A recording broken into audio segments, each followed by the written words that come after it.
Now, what are the health effects of living alone? Well, let's think about not the health effects of living alone for someone who is in that first category of just it's a temporary situation, it's not their long-term hope. But let's look again at that person who is now hypervigilant to social threat. They're primed to expect rejection at every corner. When we are in that primed state, it compromises effortful attentional processes. It's hard to remain focused on things that require our attention when we are constantly on the lookout for another encounter that will cause us to feel the pain of social isolation and rejection. What happens whenever we have a compromise to our effortful attentional processes is we have less ability for self-control. So we have less ability to persist with things that are hard. And what this has been shown to lead to is worse health behaviors.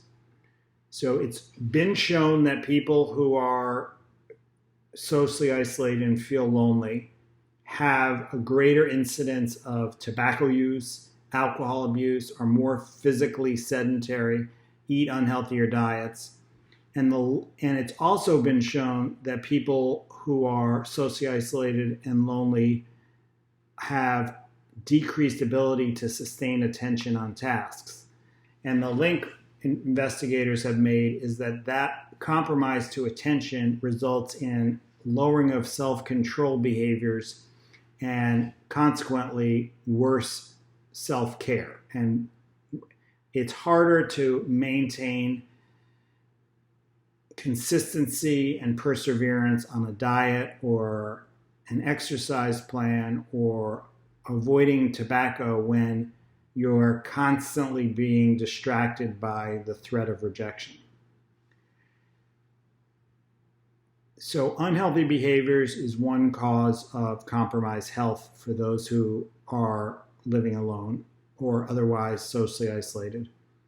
There's also a greater arousal when a person is socially isolated and hypervigilant. And this greater arousal leads to difficulty relaxing. And relaxing is a prerequisite for sleep. And it has been shown that there is poor sleep quality in those who live alone and are socially isolated. Poor sleep quality has myriad harmful effects on the body, including a lack of efficiency in the body's own self-repair processes. And that can contribute to the onset and progression of chronic disease and illness. And finally, this hypervigilance leads to activation of our sympathetic nervous system. This is our fight or flight response. This is when we feel a physical threat. We are primed to run or primed to fight. Social isolation creates the same fight or flight response as physical danger and physical fear might. And the sympathetic nervous response is governed by cortisol and adrenaline. Now, in this graphic, I don't show adrenaline, I'm just showing cortisol, but you can think of them as working together. So when we are socially isolated, when we live alone, we have activation of this sympathetic nervous system. We're on guard for any social threats. What this does is it primes us to fight or flee.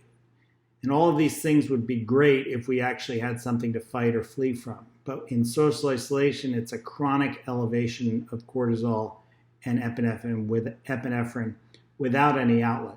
There's increased blood sugar, which would be great if we had to exert ourselves physically, but is not good persistently. It will cause insulin resistance, diabetes, and obesity. It causes increase in blood pressure, which would be great to pump blood to our muscles that would need it if we had to fight or flee, but is not great if it's chronically elevated. This will cause thickening of the heart wall, increased risk of heart attack and stroke. The elevated cortisol and epinephrine decrease serotonin. This leads to depression and anxiety, which are independently correlated with decreased lifespan. And finally, activation of the cortisol and epinephrine sympathetic nervous system response suppresses the immune system, making us more likely to be susceptible to infection.